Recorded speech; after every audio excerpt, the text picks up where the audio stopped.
The Dallas County Sheriff responded to claims made last week that the jail is near capacity. County commissioners also debated what can be done to solve some software problems that could be contributing to those capacity problems. Fox 4's Lori Brown live in Dallas right now with this ongoing story. Lori.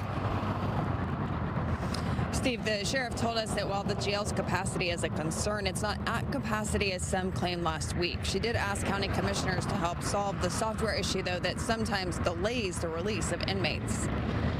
I think it's important for the people to hear from the sheriff. We have been hearing last week in particular about us being at 100% capacity. Of course, when I heard that information, then I went to verify that information and found that information to be flawed. Dallas County Sheriff Marion Brown told us the capacity at the Dallas County Jail is 7,364. Last week, the number of inmates reached 7,124. Is the capacity approaching levels of concern?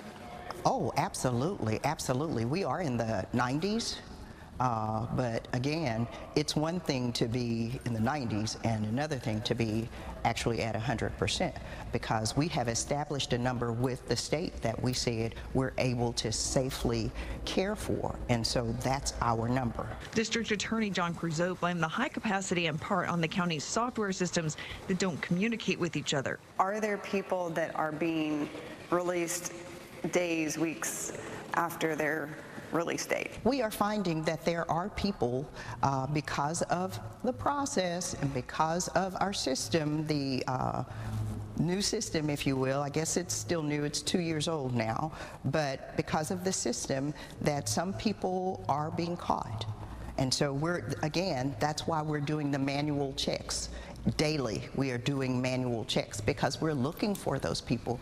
We have no desire to have people in our custody if they're not supposed to be there per an order. The courts use a system by Tyler Technologies. The jail uses a system run by the county called Adult Information Services, or AIS. Sheriff Brown does not want to switch to the Tyler Technologies system. I'm not sure I'm comfortable with taking what I know to be reliable and mingling it into what I know to be unreliable. Monday, the county's IT director, hired in December, supported the sheriff's desire to stay with a system run by the county. I'm very comfortable building and developing what sheriff needs and wants. Justine Tran cited issues with the Tyler program being used by the district attorney's office. Something as simple as assigning a prosecutor in Odyssey. Since go live, it's not there. Let's just say end of October, we will have that fixed. What I need is something that is going to tell my system, Mr. Jones is due to be out today. Mr. Jones needs to go home. That's what I need. Whatever you can do to facilitate that. I'm not asking for infinite time to do what sheriff's asking. In fact, I'm saying the opposite. I'm saying that I can incrementally, in a matter of weeks, depending on what they ask, or months, deliver what they're asking.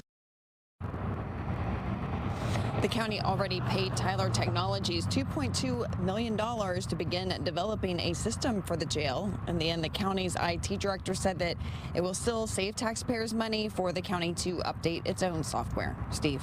All right, Lori Brown, downtown Dallas. Lori, thanks.